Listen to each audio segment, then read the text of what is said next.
patuloy ng aklat ng Ephesians, no, mga Efeso. Tulad ng ating nabanggit, mga kapatid,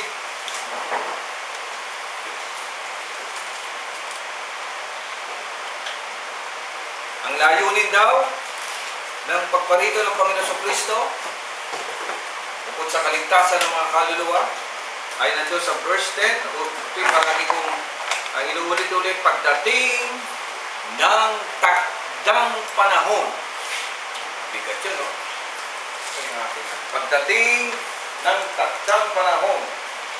Ang sabi niya sa Kristen, that in the dispensation of the fullness of time. Ay ano raw? Pag-isahin sa pamamagitan ng Panginoon Kristo ang langit at ang lupa. Ito, dito dinidiscuss ka, hindi ko po masyadong narinig ito eh. Binibigyan din ito ng diin kasi may kinalaman ito, mga kapatid. Sabi doon, that in the dispensation of the fullness of times, He might gather together in one all things in Christ, both which are in heaven and which are on earth. Kasi nga, katulad ng ating napag-aralan, yan yung original design.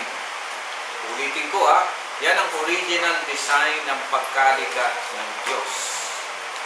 Dahil manalangin, dakilang Ama, maraming salamat po sa pagkakataon yung pinagkaloob sa amin muli. Kabila ng lahat ng kabisihan sa daigdig na ito, binigyan mo kami ng pagkakataon at paintulong. Muli kami magkatipon, muling basahin ng mga salitang ito upang lalo naming maintindihan ang meaning po ng bawat. So give us better knowledge, better understanding. Guide us, Lord, sa pamamagitan ng Espiritu, wisdom, and understanding in Jesus' name. Amen. Yung iba, pag binabasa yung aklat ng Genesis 1, sa original, ito'y, kaya ako napapagbitahan ako yan oro maka-Israel, bakit of Hebrew yung aking ina. Ano na ako magagawa? Yun ang original na word eh. Sabi doon, pag tinignan nyo raw, sabi nila, hindi ko po sinabi, pag tinignan niyo yung Genesis 1:1, yung Genesis 1:1, siguro yung mga malilikot ang isip. Eh, nung pinapaliwanag nila yung bawat letra doon, di ba? Bawat letra doon. Ay, kumpleto nga naman. Nandun ang pangalan ng Panginoon Kristo. Nandun ang pangalan ng Diyos. Naroon ang langit. Naroon ang lupa. Kasi nga sa Genesis 1:1, sa pasimula nilikha ng Diyos, ang langit at ang lupa. Yung kasi yun yung kauna-unahang pagkakasalin ng mga kapatid, no? Although hindi nga sa yung kauna-unahang talagang salita ng Diyos, yun ay parang intro ng verse 3 kasi. Sabi nila, yung salitang yun, nandun na, so inisa-isa nila, kasi pag tinignan yung letra nun, ay naroon kompleto nga naman, nandun yung letra ng pangalan ng Panginoon Kristo, pangalan ng Diyos, pangalan ng langit, pangalan ng lupa. At huwag niyong kalimutan ito yung parang tip na rin sa akin, langit at lupa. Hindi lang po langit na kaiwalay, hindi lang po lupa na kaiwalay, kundi heaven and earth. Now, may correction na, sabi ganon. Yung iba, sa translation nito, tingnan ko lang sa translation ng Genesis chapter 10. Okay. Sabi rito, in the beginning, God created the heaven and the earth. Sa original po kasi hindi ganito. Nakalagay doon, in the beginning, God created the heavens, may S po, and the earth. Heavens. At makikita natin dito sa mga discussion sa Old Testament, sa New Testament, merong tinatawag kasi na first heaven, second heaven, and third heaven. Sabi ni Paul, nung siya po ay sa isang sulat, sabi niya, napapunta siya sa third heaven. Di daw niya alam kung yun ay, dito aklat ng Efeso rin yun, di daw niya alam kung siya ay nananaginip o nangangarap o ano. Basta nakita daw niya ron. At meron daw siya nakita mga bagay na hindi niya pwedeng sabihin. Ito, matindi yun. Diyan sa sa social media, ang dami nagpo-post ng ganyan na ganito ang itsura ng heaven, may ginto, may pilak, may ganito, may mga anghel, kung ano. Sa akin naman, hindi naman ako mag-ano na, uy, mali yan o tama yan. Sa akin lang nasa isip ko. Siguro nga, sa hanggang ng nag-post noon, na may sa larawan ko ng heaven, ay ganun nga. But, that's dangerous mga kapatid. Wala po talaga nakakita pa niyan. Mali ba na siguro, yung mga naunang tao, katulad ni Moses, no? Katulad ni mga propeta, si Umakyat, si Elijah, kasi hindi namatay. Sino pa yung hindi namatay? Si Enoch, yung mga ganyan. Ang Panginoon na namatay, pero muling nabuhay for the first time. Yan, hindi pwede siguro magsabi sila. Pero si Paul nga, sabi niya nakarating siya sa third heaven. Sabi nga, no, ano yung first heaven? Sabi ng mga nagpaliwanag. Hindi po sa akin galing yan. Ang first heaven, itong nakikita natin. Yung second heaven, yun yung pinaglalabanan ng mga demonyo at ng mga anghel. Yun yung second heaven. Tapos yung third heaven, pinakamataas, doon nakatira ang Panginoon Diyos. So He created the heavens and the earth. Ngayon, pagdating dito, ayun, edited na naman. Dapat yan, kahit saan tingnan ng mga scholars, mga langit at isa lamang ang lupa. So, hindi po yan mag-iwalay. Okay, naintindihan po niyo natin? Hindi po yan nag-iwalay. Langit at pag wala ka sa Panginoon, diyan ka na sa lupa. Diyan ka na may lililig. At pag yung mga nagnapalataya raw, saan pupunta? Sa langit. Tapos yung pagitan ng langit at lupa, purgatorio ang tawag nito. O lugar na kung saan ikaw ay lilinisin bago ka makarating doon. Well, saka na natin pag-usapan yung mga bagay. Pero dito ba kapatid, ang pinupunta ko rito ba kapatid, pagdating ng takdang panahon,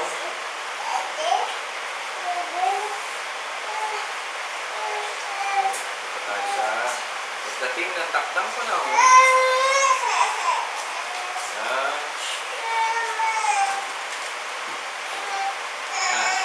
that in the dispensation of the fullness of times, He might gather together in one all things. Tandaan natin po yan, ha? Babalik tayo sa dati nating kalagayan, pagkakalala ng Diyos. Ako mga kapatid, gusto kong binabasa yan. Nilikha ng Diyos ang langit at lupa. Bakit? Napakaganda, amen? Biruin mo, nasa langit, kasama mo yung Diyos ko. Punta ka rito sa lupa, kasama mo rin yung Diyos. Ganda, di ba? Katulad ng unang pagkalalang kay Adan at Eva, every afternoon, tuwing hapon, ang bidul ng Panginoon Diyos, nakipag-usap ka. Ang ganda. Ngayon, wala Itinala ka pa doon sa langit para makausap mo ng Diyos. Tapos hindi mo maririnig kung sumagot o hindi. Depende na sa pananampalataya. So, looking forward yan mga kapatid. Pero yan po talaga, pagdating ng takdang panahon, in the fullness of time, hindi lang basta kaligtasan ng natin, kundi makikita natin ng pagsasaayos. Kaya nga mga kapatid, ang sabi nito sa aklat ng Revelation, nakita kong bumababa ang langit, the new heavens and the new earth. Hindi po yung nag-iwalay. At kahit kailan hindi po yung pwedeng nag-iwalay dahil yan po ay galing sa mandirigma. Ito natin so kung hindi mo marespeto ang lupa, paano mo i-expect na makakarating ka pa sa langit? Amen. Makikita natin sa pagtakbo ng panahon, kahit sa geography, makikita nyo ang pagbabago ng kalupaan. Sino naalala ninyo? Nung araw pala mga kapatid, ayon sa mga scientific reading, isa lang talaga ang lupa. Ang tawag po, ang term dyan ay Pangea. Naalala niyo yung Pangea? Isa lang yan. Kaya kumahilig kasi ako dyan sa mga ganyan-ganyan. Tapos at pagdating ng panahon, dahil na isumpa na nga, unti-unti itong naghiwalay. Amen. Kung may mga pangalan dito, makikita niyo yung mga kapatid na yung Amerika, makikita niyo yung korte niya, pag idinikit mo ito sa katabi, tanggalin mo yung dagat, Matsya. Talagay isaling Australia, iangat mo gano'n, ano mo doon, Matsya. Kahit ang Pilipinas, di ba na, ang Pilipinas, isa lang yan eh. Magkaiwa-iwalay, natapunan mo pa. Pero ibalik mo yung, idikit-dikit mo siya, Matsya. Kaya nung araw, sa history, hindi uso ang barko, pero ang mga tao nakakatawid sa iba't ibang lugar. Ang tawag nila doon ay land bridges. Pwede kang tumawid. Ngayon, pag sumakay ng bangka at saka aeroplano, hindi ka makakatawid mo sa kabilang lupa. Bakit isa lang ang langit? Ay, bakit isa lang ang lupa? Isa lang ang langit eh. Amen. At ngayon, patuloy natin nakakita na sa ilalim ng lupa, ay maraming bitak po sa ilalim. Bakit ano bang nasa ilalim natin? Lupa pa rin po. Lupa, tubig, lupa. Walang pwedeng magpasubali yung di ba? Lupa ang pinakailalim natin, yung pinaka-ko, yung gitna, tapos tubig, tapos lupa. Dati wala namang lupa, amen? Puro tubig lang. So, nag-give way ang tubig, lumabas yung lupa. Kahit ang scientist, tama, sabi nila, tama yung ganyan. Galing sa Pangea, ay lumilipat lamang. Ang hayop doon sa kabilang bansa, bakit meron tayo? Lumilipat lang kasi yan. Kasi, buti pa nga yung mga hayop, alam nila, isa lang ang lupa. Pero sa paglipas ng panahon, ano nangyayari sa daigdig? Kanya-kanya. Kanya-kanyang alin. Tawag natin ay kakunan. Hindi ka pwedeng lumipat doon sa kabila nang hindi ka magpapaalam. Yun ang sitwasyon. Pero sabi ng aklat ng Revelation, pagdating ng panahon, wala nang gano'n. Wala nang passport, wala nang iisa na ang mamumuno at ito ay ang Panginoong Jesucristo. Everybody say Amen. Okay, yan ang dyan. Now, isa-isahin natin ngayon ito mga kapatid. Sabi rito, sa verse 3, dito muli ako pupunto, ayaw kong iwan ito nang hindi naliliwanagan. Magpasalamat tayo sa Diyos at Ama ng ating Panginoong Jesucristo.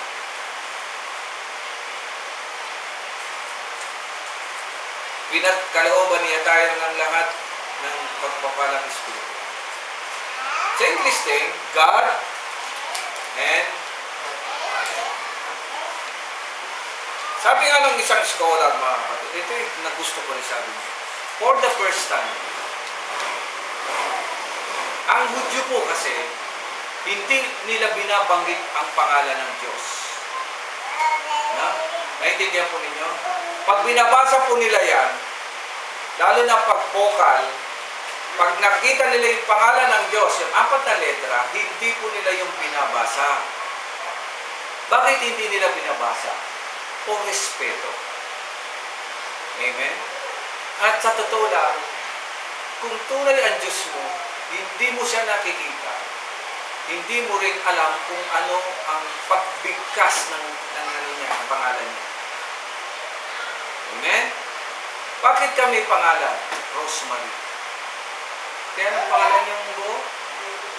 Nelly. Hindi namin pwedeng gawing Nelia. Dahil pag ginawang Nelia, yung anak niyo, si ano mo. Amen. Bakit may pangalan ng tao, mga kapatid? Ang mga pangalan ng unang panahon ay naglalarawan kung ano siya. Yun ang pangalan. Ang pangalan sa panahon natin, walang kinalaman sa tao. Buti pa ito mga ito. Yung pinangalanan mo, may meaning ka dyan, no? Anong meaning ni Kai? Sa balita ko. Ha? Hindi ko. Ano? And God ko. And God ko. Ano?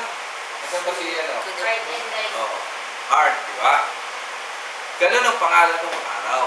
Katulad ni Moses. Anong ibig sabihin ng pangalan ng Moses? Kinuha sa tubig. Yun ang ibig sabihin. Anong ibig sabihin ng pangalan ng Jesus? Yehoshua, ang pangalan nun. Kasi Jesus, Grego po yun. Ang original nun ay Yeshua. Anong ibig sabihin ng Yeshua? Yeshua means, Yah means God Yeshua means salvation. So, ibig sabihin ng pangalan ng Panginoon Kristo, ang Diyos ang kaligtasan. Yung Yeshua, yun ang ibig sabihin. Pagdating sa atin, hindi ko alam kung ano yung pangalan ko. Ito nga Rodil.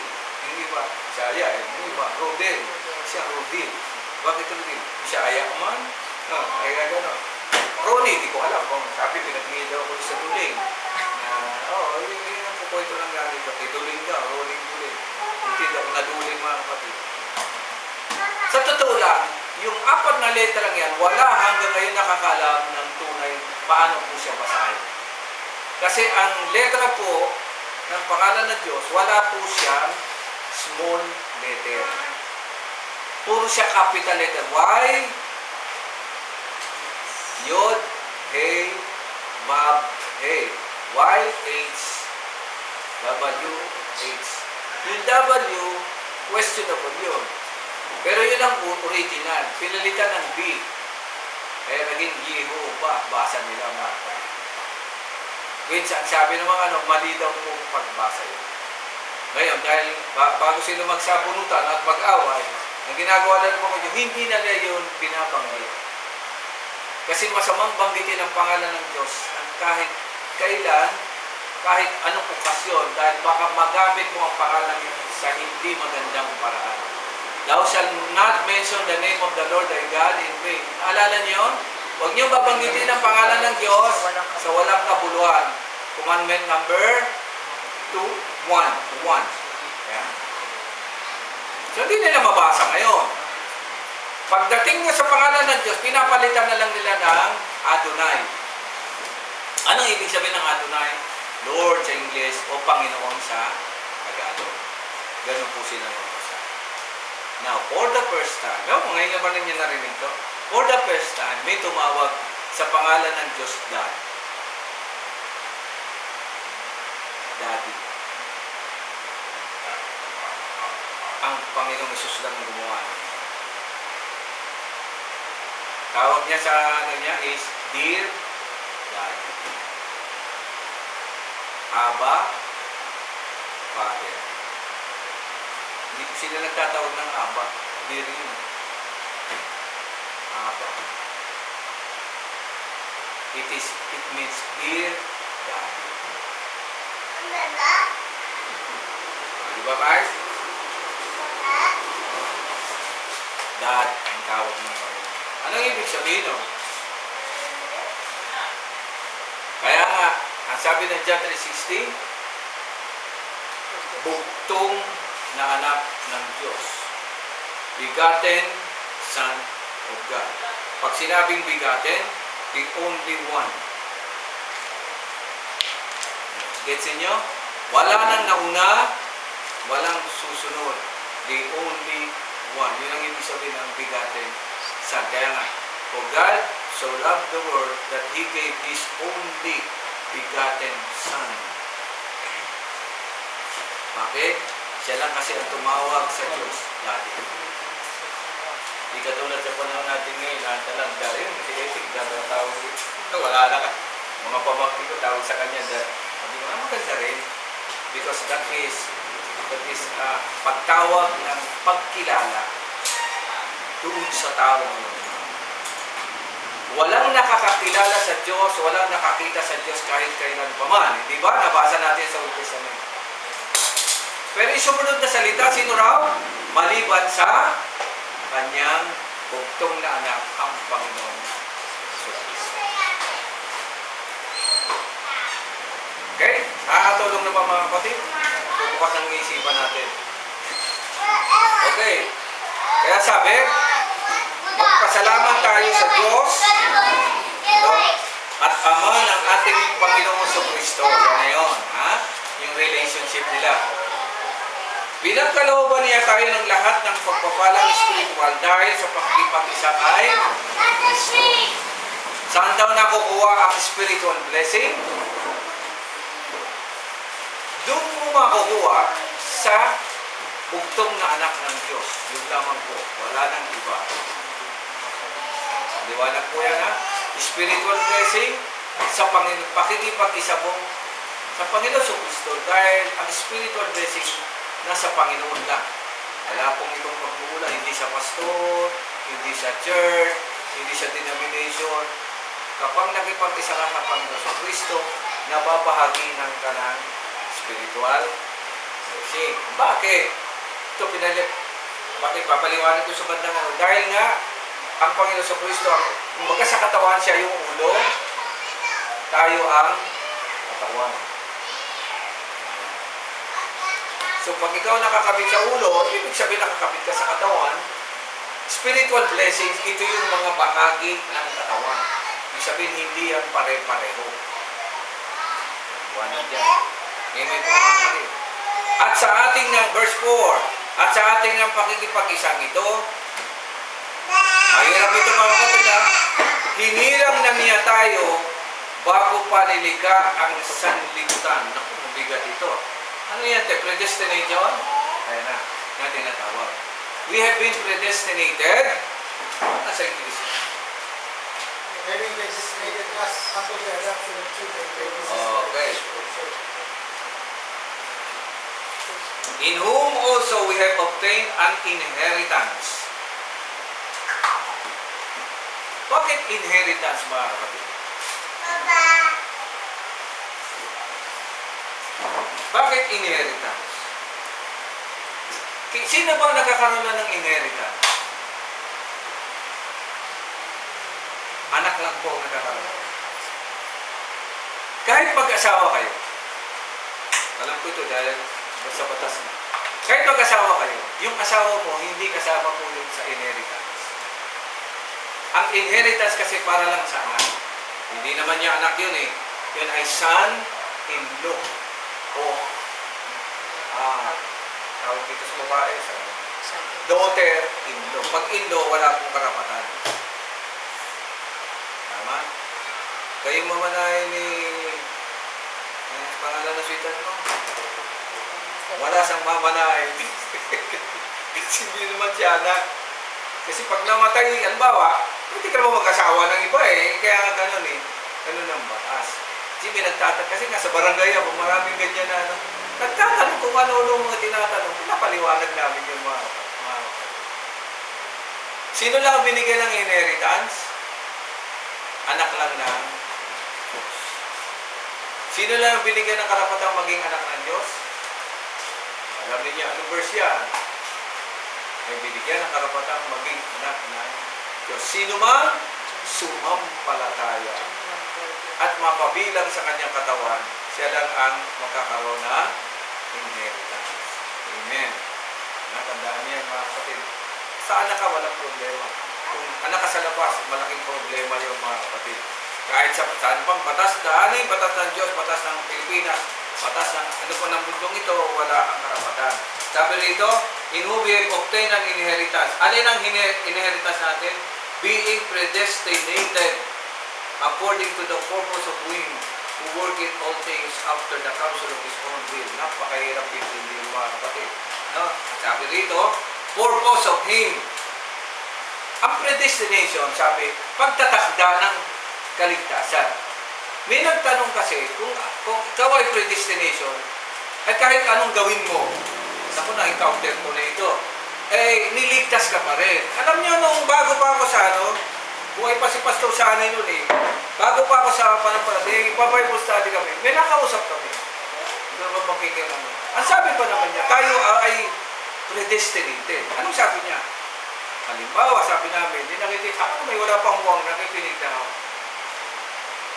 Alam ba ninyo, na pag kayo ay pinatawad ng Panginoon, pinili ng Diyos, kahit kayo magkasala ngayon, ano ba? Kaya kayo, napagano'n kami. Ano po? Basta pinili ka, niligtas ka ng Diyos kahit magkasala ka ngayon, gusto mo magnakaw ka pa, pumatay ka pa, nagulat kami gano'n, ay ligtas ka pa rin. Hindi namin sabi, kung patayin kaya namin kayo ngayon. Ano yung doktrina yan ng isang religious Kasi ano pa na raw itinakda ka. Mga kapatid, hindi yun ang ibig sabihin dito. Ang predestination na tinasabi rito, yung ginawa ng Diyos. Na nung unang pa man, sabi rito mga kapatid, according to the purpose of Him. Ano ba ang purpose ng Diyos talaga, mga kapatid?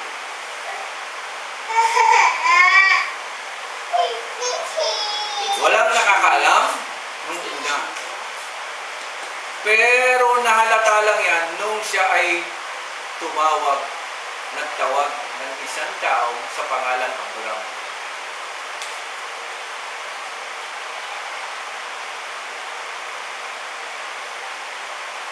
Tawag natin nun kay Abraham, ama ng pananampalataya. Pero meron palang purpose yung bakit niya tinawag si Abraham. At ang purpose na yun, bago pa niya tawagin si Abraham, meron na po siyang panukalang gagawin. At dito lang natin makikita yun dito sa mga revelation kay Apostol. Amen? Bakit si Apostol Pablo? Ewan ko mga kapatid. Medyo mayroon intindihin. Ang tingin kasi, ewan ko lang ang tingin kasi ng mga Hudyo, pinili sila ng Diyos. Tama? Pinili sila ng Diyos. Sa tingin nila, pag sinabing pinili ng Diyos, wala nang iba.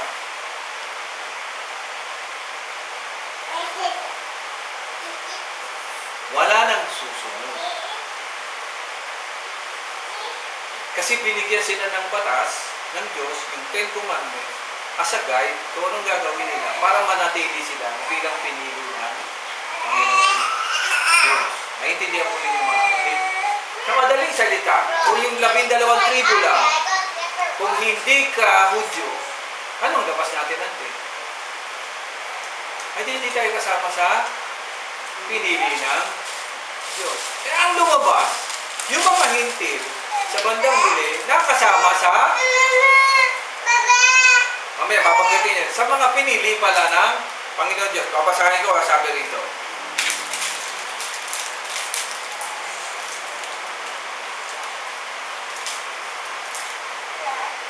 Verse 13. Tatalon po ako. Anong sabi? Kayo may naging bayan ng Diyos. Kayo may naging bayan ng Diyos. Alam nyo, yun ang problema sa mga Hudyo. Ang tingin nila sa sarili nila, sila lang. Nung bandang huli, inalis sila, di ba? Sabi ni Paul, parang ano yung puno, sanga sila, tinanggal sila, kasi sa tigas na puno nila, pansamantala, tinanggal sila, tapos ang ipinalit na sanga ang mga hintil. Sabi ni Paul, balang araw, yung tinanggal na sanga, ipunin, ibabalik. Bakit ganun? Makinig kayo mabuti. Ang Diyos po, meron na po siya sariling blueprint, may sarili na po siyang plano. Amen? Pagkalikha pa lang ng sanlibutan, may plano na po yan. Kahit nagkaroon ng problema si Adan at si Eva, kasama doon sa plano kung paano sa akin lang, kung paano sila maibabalik. Doon yung makikita kung anong klaseng Diyos meron po tayo. Kung bakit sinabi ang Diyos ay mapagmahal at mapagpatawad. Kahit gaano karami talaga. Kasi sa lumalabas dito mga kapatid, sa mga pag-aaral, matagal na yan nakaplano. At pinatutupad ng Diyos ang kanyang plano. At ito nga mga kapatid, nakikita natin ang unti-unting pagkatupad nito. Hindi katulad nating tao, tira lang tayo ng tira. Hindi mo talaga tayo nagpaplano. Amen? Ang tawag natin, come what may, kung ano na lang lumabas dyan. Kaya ang nangyayari tuloy, kung ano yung dumating, kung ano yung datnan, yun na lang. Amen? Pero pag may plano, di ba, Sister Mystic? Napunta kami sa bahay ng Sister Mystic, ang ganda, may plano kasi. Pati kang kasusin niya nakaplano. Yung dahil. Pero, pag may plano, alam ko saan ilalagay ang poste, alam ko kung magkano gagastusin, at nakatitiyak ka mga kapatid, na kapag sinunod mo yung plano, kung ano yung nasa plano, yun ang magagawa. Naintindihan po natin yun kung bakit may plano. Pag sinabi yung plano ng Diyos, ang plano ng Diyos, noon pa, nakaplano na. Sa madaling salita, ano po ang ginagawa natin ngayon? Sinusunod na lamang natin yung plano ng Panginoon Diyos. Ako bilang pastor, very careful